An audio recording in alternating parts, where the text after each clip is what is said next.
Welcome to the Honest Mamas podcast, where we talk about the emotional and spiritual aspects of the motherhood journey. We are a team of honest mamas. Myself, Melissa, Sophie, and Claire. We are psychotherapists, moms, and friends. Join us as we get real about the topics that matter to you.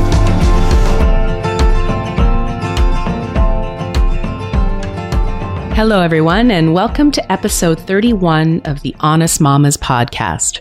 This is Sophie.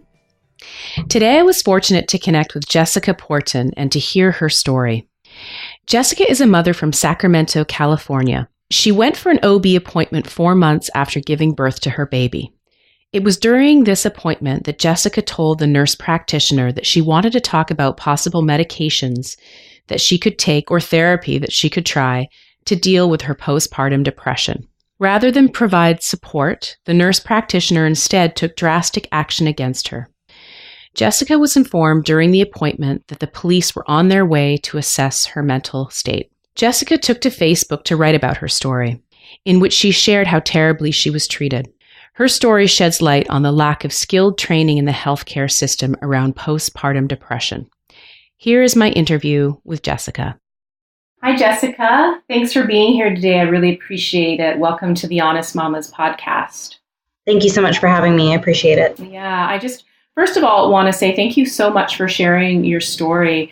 You know, I came across your post on Facebook, and I have to say I was really stunned and deeply moved by your share. And I just so appreciate you sharing what must be a difficult story in order to spread awareness to everyone out there about how little support mothers get postpartum from our healthcare system. So I'm wondering if we can begin by you sharing a little bit about that particular day and night and just tell us a little bit about your story and your experience that day. So it started earlier than that night with the attempt to obtain my first postpartum appointment after delivering my daughter vaginally. And my doctor's office had canceled a total of 3 appointments on me. So I ended up not being seen by a doctor until 4 months postpartum, which is quite longer than what is supposed to happen. Yeah. But so I went in, and for me, it was business as usual. I needed a vaginal exam. I wanted to talk about what I believed was PPD, and I wanted to have a birth control consult. And so for me, it wasn't a big deal. I had read online through several mommy blogs and other firsthand accounts with postpartum depression that it could manifest in anger rather than sadness. I was able to name what I had. And so I went to them to let them know, I'm having these violent thoughts. I'm getting very angry. I know this is postpartum depression and I need help. But because I had said the word violent thoughts, the police were contacted and I was escorted to the emergency room. Wow. I bet you were just shocked by that. I mean, at the time, yes, because I was adamant that I was not going to hurt myself and I was not going to hurt my child. Even though I thought about it. Mm-hmm. There's a huge distinction in my mind between thought and intent. Mm-hmm. And that's where the line was blurred for the nurse practitioner who decided to call the authorities, because they are mandatory reporters. Mm-hmm. They're bound by law to contact the police if they believe somebody is suicidal. Mm-hmm. But I was not suicidal. So it was a breakdown in communication and a lack of training. I think a lot of people, even in the obstetrician field, don't realize how common intrusive violent thoughts are, or intrusive thoughts in general. Yeah. They're not always violent. Mm-hmm. And so it was just a lack of knowledge on her part. And then once the ball got rolling, we couldn't stop it. So it was like the police had to take me to the emergency room. The emergency room could not let me go until I saw a psychiatrist or until I saw a social worker. Mm-hmm. And that ended up taking 8 hours for a social worker to be able to see me. Wow. So at this point, you went right from your appointment, escorted by the police, right to the ER. Is your baby with you the whole time? Yes, I had my daughter with me. We were, it was just her and I at the OB appointment. My husband joined us at the emergency room at about 5:30 p.m. Wow. Okay. And I'm curious, at some point, at what point did you see an actual doctor? I never saw a doctor. You never saw a doctor? A doctor never laid eyes on me not even before the decision to call the police was made. Do you know why that is? Is that protocol with your clinic that you went to, or is that typical? I'm not sure if it's typical or not. I just know it's wrong. Yeah, you know? Yeah, exactly. I think that a doctor should have seen me before the decision to call the police was made, or at least somebody else other than, you know what I mean? A second opinion would have been invaluable in that moment because I was clearly not having a mental health crisis.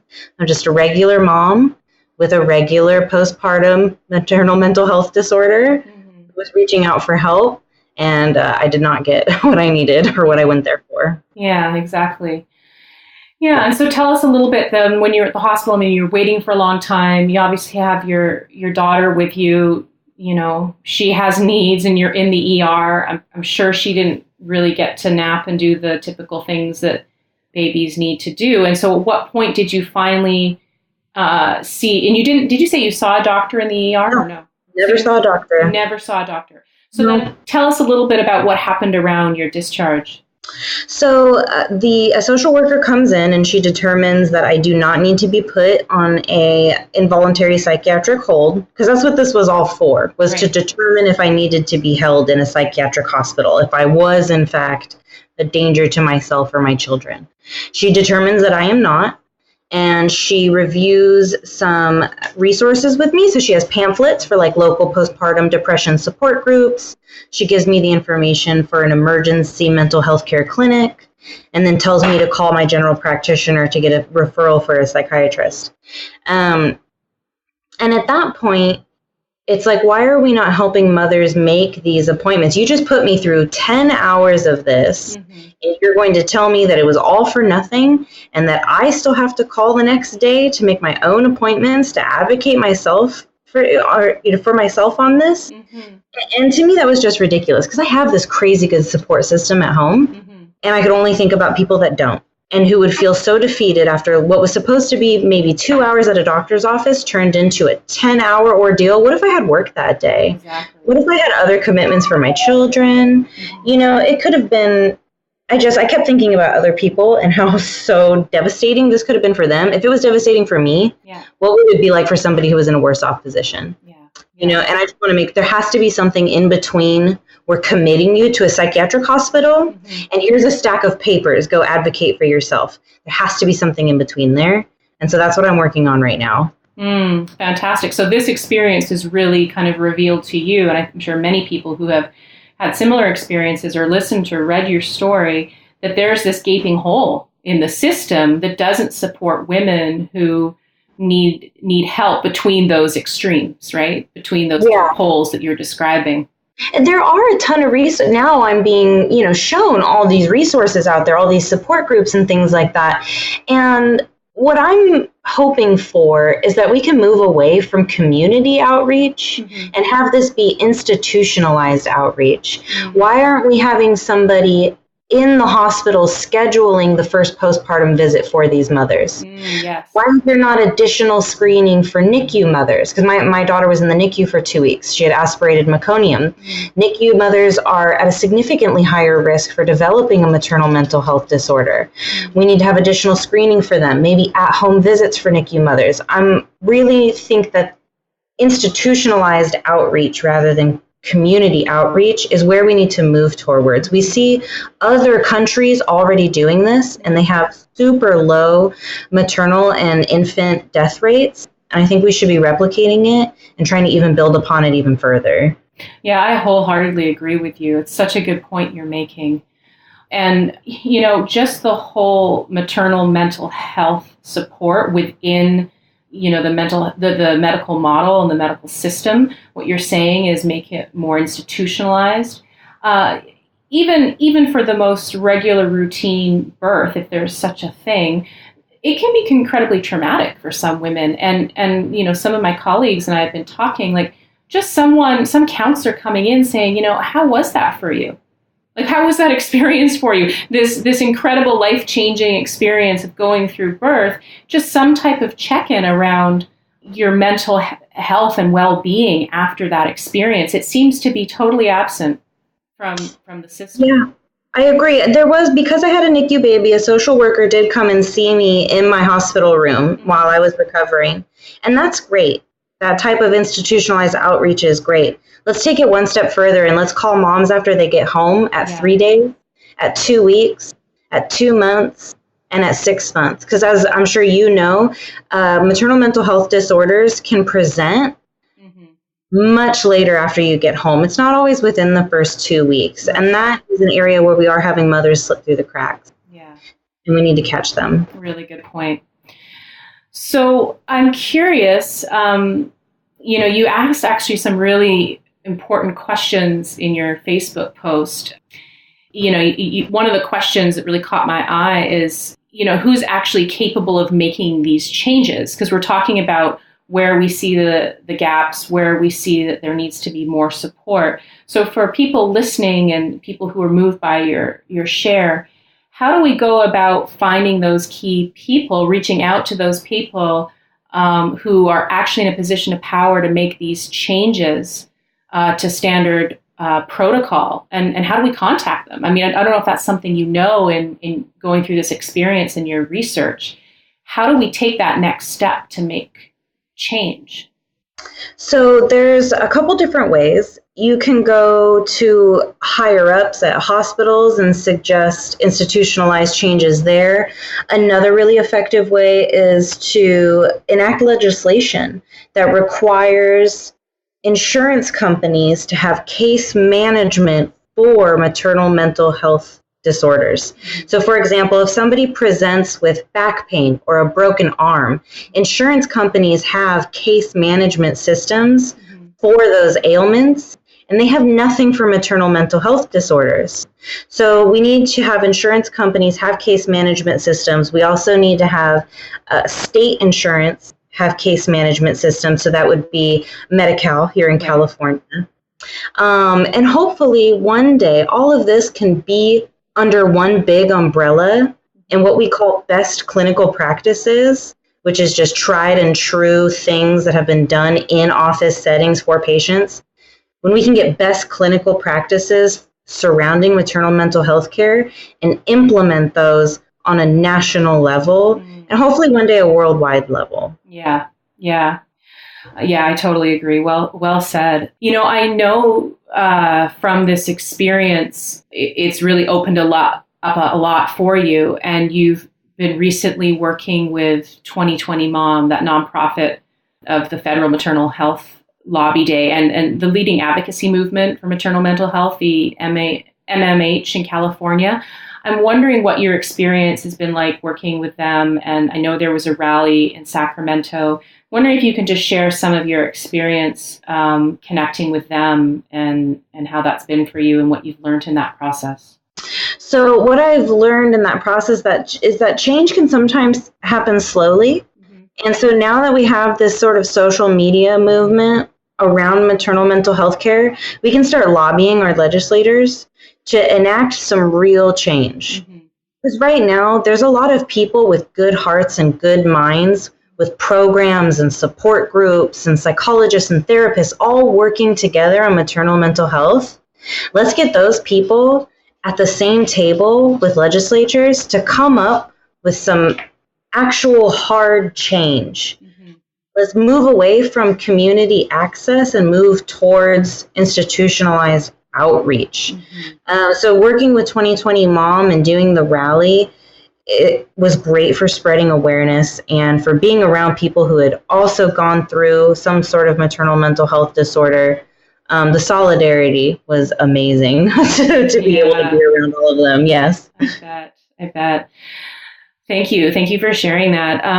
And anything else? I mean, I can only imagine just the stress and psychological impact that experience had on you. I know the aftermath of it all has been incredibly supportive for you, and there's been this movement that's come out of it.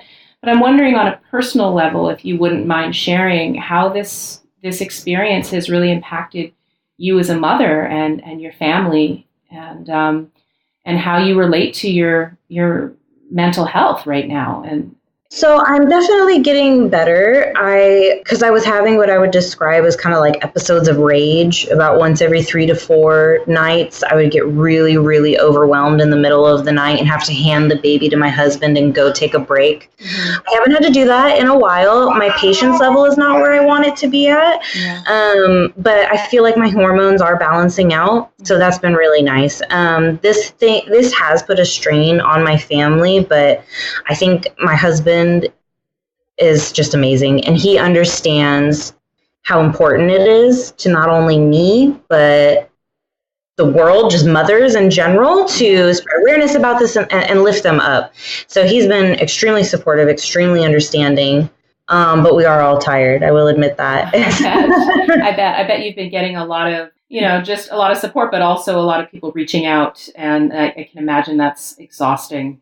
A little bit, yeah, but I've just been trying to, I knew once it hit over 10,000 shares, it was bigger than me. So I've just been literally saying yes to every single interview to spread awareness that this is normal, that it's not always depression, that there's a difference between intrusive thoughts and postpartum psychosis. And we need to train medical professionals how to distinguish between the two and how to care for both of them. Yeah. Because the reality is that even if I was a danger to myself or my child, which I am not, the ordeal that they put me through would not have helped anybody. Exactly. So we need complete maternal mental health care reform. Right. That leads me to a question I have. I was discussing, your story and some of the experiences you had that day and that night with a colleague, and she suggested it was almost like the criminalization of postpartum mothers, and we talked a little bit about that extreme, right? Like you either get handed a bunch of pamphlets or, you're arrested. And I get the mandatory reporting aspect of that.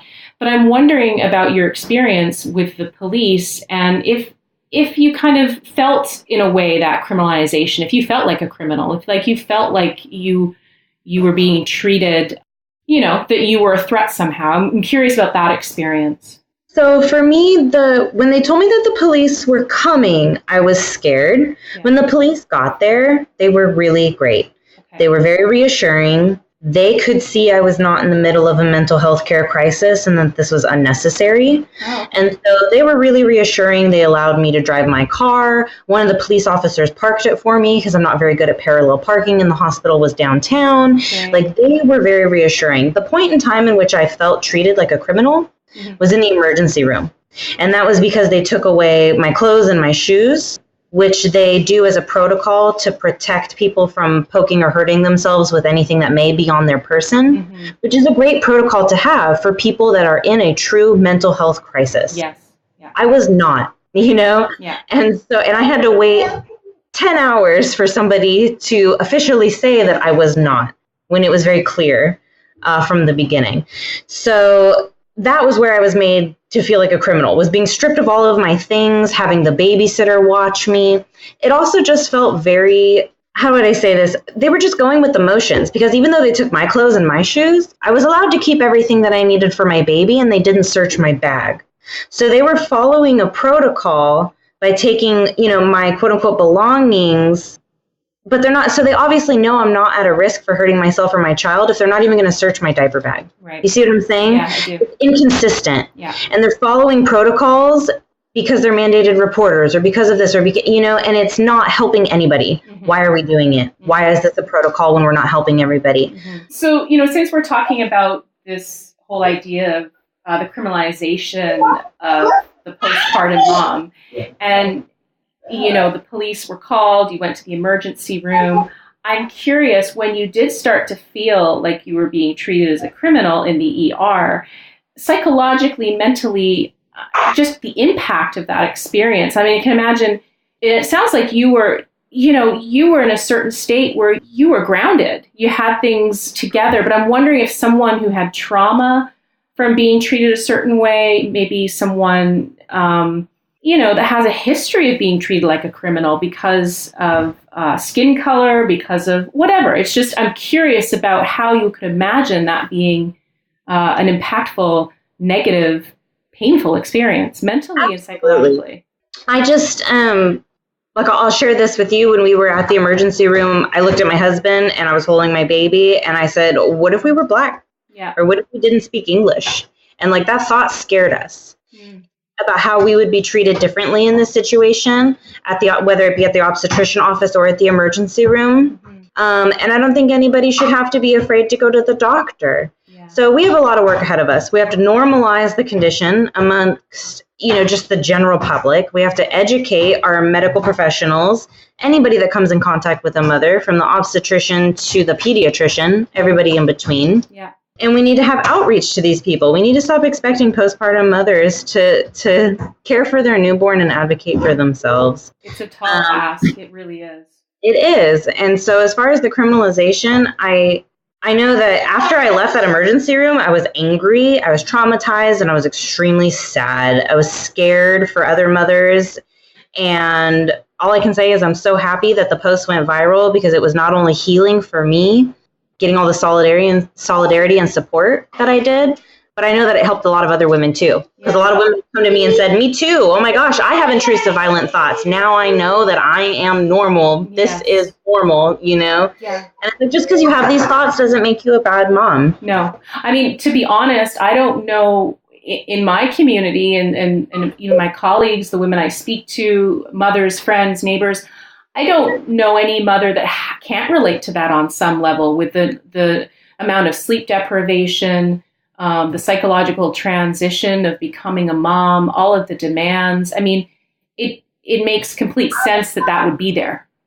Absolutely. Absolutely. And like I said, you have to distinguish between thought and intent. Yeah. And if we get better protocols in place to lift our mothers up, then less mothers are going to have these thoughts. Yeah. And less mothers are going to have these intents, So it's really about not just in our local community, but globally, how we treat mothers needs to change. And there are some countries that are doing it right, and we need to do it right here. Yeah. Do you have anything kind of insight as to why in sort of that dominant American culture, we devalue mothers so much? Because I can see it, I feel it, I experienced it becoming a mother. I could feel all of the cracks in the system where I wasn't being adequately supported, where mothers aren't still to this day being adequately supported. And it causes a lot of anger in me. And I do want to be such an advocate for these places in which women, mothers specifically, aren't supported. And I wonder about why there's such a devaluing of mothers' needs. I don't know, honestly. I can't really speak as to how that worked its way into our culture, but it is very American. And I think it's very unique to America. Yeah. I could really only theorize. I'm sure somebody out there has the answer for that, but it's not me. So all I can really do is hopefully change some laws and hopefully get this on a level where it's required that we lift our mothers up, that we start doing things for them. And you know what I mean? Let's start taking care of our mothers, and if we take care of our mothers, they take care of their children, and the economy thrives. There's literally something called the Heckman's curve. He was a Nobel laureate in economics, and they studied at what point in a person's life is the best time to invest in them, what would give you the most economic return. So they did job training, they invested in children's ages, 3 to 5, 0 to 3, and they found that the most economic return was when you invested in a person in utero. Wow. So investing in pregnant people and investing in mothers literally drives the economy. There is absolutely no reason why we should not be funding this. Yeah, it's so true. I mean, I love that argument. There's a tad of sadness that comes up for me that might have to be the argument to motivate the American people to make that type of change, that it has to be an economic incentive and not simply for the well-being of mothers. But hey, if it works to change policy, and then we try anything. Yeah, I mean, I'm altruistic at heart, but I know that not everybody is the same. So we have to appeal to people where it matters to them most. Yeah, well said. Well, thank you so much. I'm wondering if there's anything else that you want to add about this experience, any kind of more insights or learning that you've done in any way that you want to add before we close here today. I just want to add that until we can get policy changed, until we can start lifting our mothers up as a country, that if you feel like you have postpartum depression or any maternal mental health disorder, tell someone.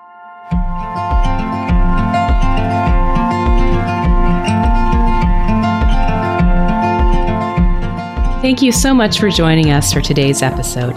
I feel a great deal of respect and gratitude for Jessica and how she used her rather shocking story as a way to shed light on the greater issues that women, especially marginalized women, face in healthcare. Since Jessica's story went viral, she has become an activist for women's maternal and mental health, spreading awareness on her Facebook page, posting information about ways to get involved, and sharing facts about inequality in healthcare. To find out more about how you can advocate for maternal mental health, go to www.honestmamas.com/episode 31. Also join our community on Facebook by going to www.facebook.com/honestmamascommunity, where these conversations will continue.